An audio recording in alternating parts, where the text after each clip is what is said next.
Listening Library presents Marvel's Captain Marvel, Starforce on the Rise, by Marvel Press.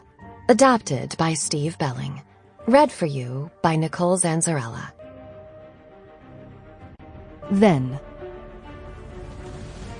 Chapter 1. All I'm saying is, the only reason we're in this mess is because of you, Twinkle Fists.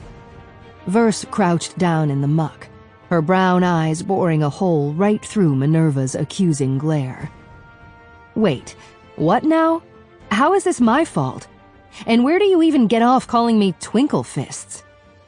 Verse was so over Minn-Erva's cracks and sarcasm. No matter what she tried to do, she couldn't seem to gain the esteem of her fellow Kree Starforce warrior. Right now, she was done caring. Minn-Erva's nose wrinkled slightly and her upper lip twitched. It was clear to anyone who knew her even remotely that she had a lot to say, and it was about to come pouring out. That's when the shooting started. Or more accurately, that's when the shooting, which had pretty much been a constant since they had been discovered, cranked up a few hundred notches. Minn-Erva yelled over the din of laser fire. Based on our current situation, I think I'm well within my rights to call you Twinkle Fists. Then added almost as an afterthought, or anything else I come up with. Rolling her eyes and resisting a retort, Verse clawed her way up the muddy wall in front of her, climbing to the top of the dirt ditch that she and Minn-Erva had dived into just minutes before. As she peered over the edge, she saw them, roughly 100 meters out. A hunting pack of 8 Skrull warriors. They were armed to the teeth, each packing a rifle, a sidearm, and grenades. Above them, another Skrull aboard a hovercraft kept close watch. Searing laser fire erupted from one of the Skrull's rifles, and Verse managed to slip the blast by relinquishing her hold on the muddy ridge, falling down into the ditch below. To Minn-Erva, it seemed that Verse had ducked before the laser blast scorched the air above her head. She had hit the ground even before the sound of the blast could be heard. Minn-Erva had to hand it to her teammate. She might not like her, but the woman had incredible reflexes. "How many up there now?" Minn-Erva said, ejecting a cartridge from her weapon. She reached for a magazine from her belt, flipped it end over end in her hand, and slammed it into the weapon's loading compartment. 1 second later, the weapon emitted a high-pitched whine, indicating that it was ready to be fired. 8, Verse said, "give or take." "With more on the way," Minn-Erva added. Verse nodded. "Undoubtedly." "Hold on.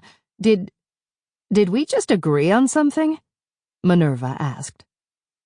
Verse cracked a grin. "Sadly, yes," she said. "Believe me, no one's more upset about it than I am." Chapter 2.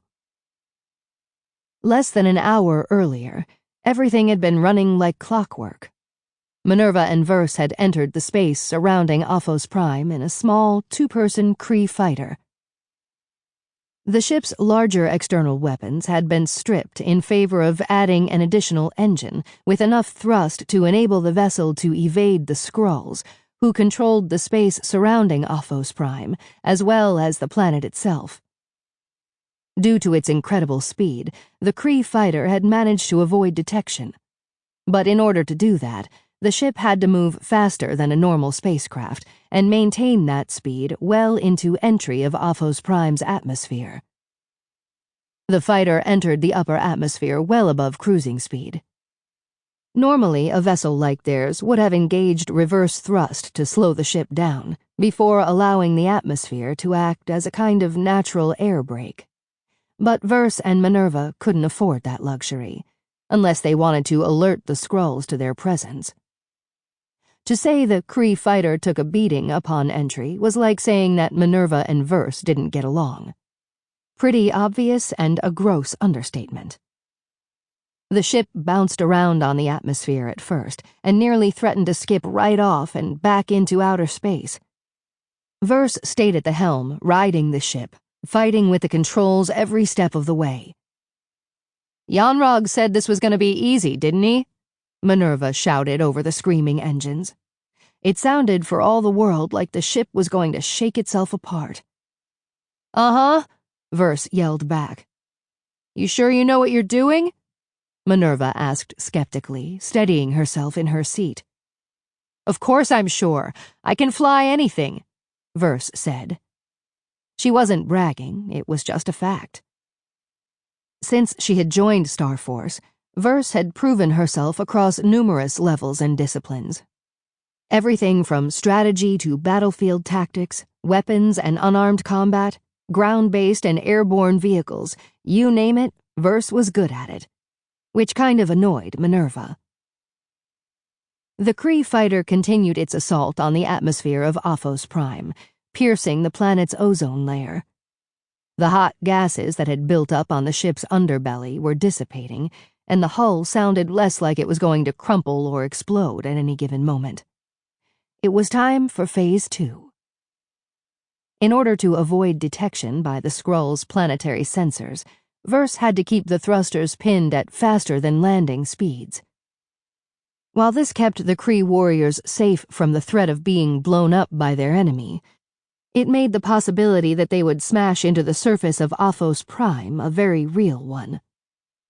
Hang on, Verse said, as the ship bucked up and down. Landing in 10. 10? Minn-Erva protested. There's no way. We're going way too fast. You'll kill us. Anything is possible, Verse muttered. Then, in a more audible voice, hang on. As it turned out, not only was it possible, it was the most likely outcome. The ship surely would have exploded on impact if Verse hadn't engaged the ship's thrusters at the 5-second mark. Minn-Erva was thrown back against her seat with significant force, to the point where she thought she was going to be pushed right through it. Then she felt her stomach hit her throat, and it seemed as though the ship's bottom was going to give way. The vessel skimmed the planet's surface, hitting the ground, then popping up like a rock skipping along the surface of a lake. Every time the craft went up, Verse shoved the controls forward, tilting the ship's nose back down. Then it would hit the ground once more and bounce upward again. The pattern continued for several seconds until the ship's momentum was at last depleted and the vessel came to a sputtering rest in a mud bank. At least we're not dead, Minn-Erva said sarcastically, as she unstrapped herself from her seat. Verse was right behind her. Wow, that was a great landing, Verse. I can't imagine anyone else being able to pull that off, she prompted helpfully. What, you want me to say thank you? Really? Minn-Erva grumbled as she went to the weapons rack on the wall. She lifted her rifle, an ammunition belt, and a sidearm. Verse met her there and took the same weapons.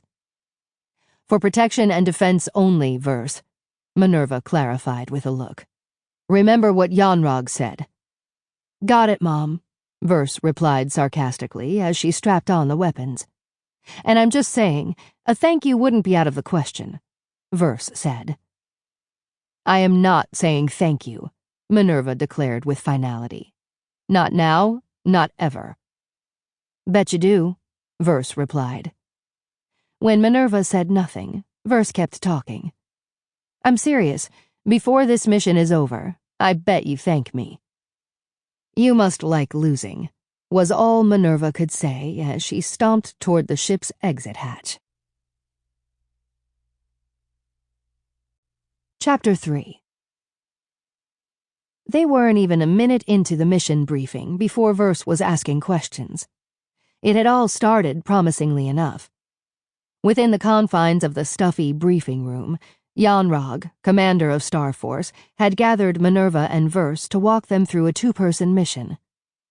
The action on Aphos Prime was supposed to be easy, a no-brainer, as Verse would have described it.